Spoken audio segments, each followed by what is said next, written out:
மூன்று அரசர்களை பட்டியலிடுகிறார். யோயாக்கிம், யோயாக்கின், Zedekiah. Zedekiah 11 ஆண்டுகள் ஆட்சி செய்தான், அல்லது 12 ஆண்டுகள் ஆட்சி செய்தான். இதே மாதிரி யோயாக்கிமும் ஏறக்குறைய 11 ஆண்டுகள் ஆட்சி செய்திருக்கிறான்.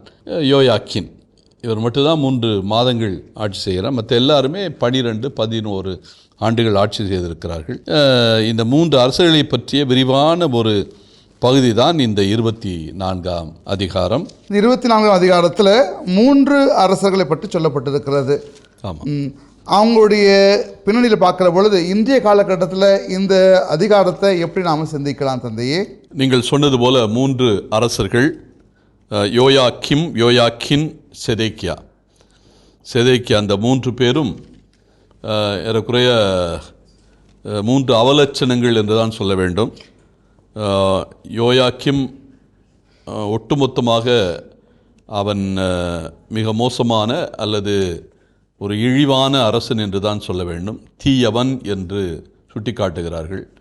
2வது யோயாக்கின், அவனுடைய மகன் யோயாக்கின். இவனும் தன்னுடைய தந்தை வழியிலே நடந்தவன், தீமையை கருத்தரித்தவன் என்கிற நிலையில்தான் இவனை பார்க்க வேண்டும். 3வது செதேக்கியா. செதேக்கியா இறைவாக்கினர் எரேமியாவினுடைய கூற்று பிரகாரம் அவன் ஒரு கோழை. 2வது அவன் ஆழம் தெரியாமல் காலை விட்டவன். ஏன்னால் நேபுகாத்நேசாரை பற்றி அறிந்தவர்கள் அவனுக்கு எதிராக குரல் கொடுக்க மாட்டார்கள். இவன் அவனை எதிர்த்து எகிப்தை நாடியவன். இந்த 3 அரசர்களுமே யூத இனத்தினுடைய ஒரு அடையாளமாக இருக்கவில்லை.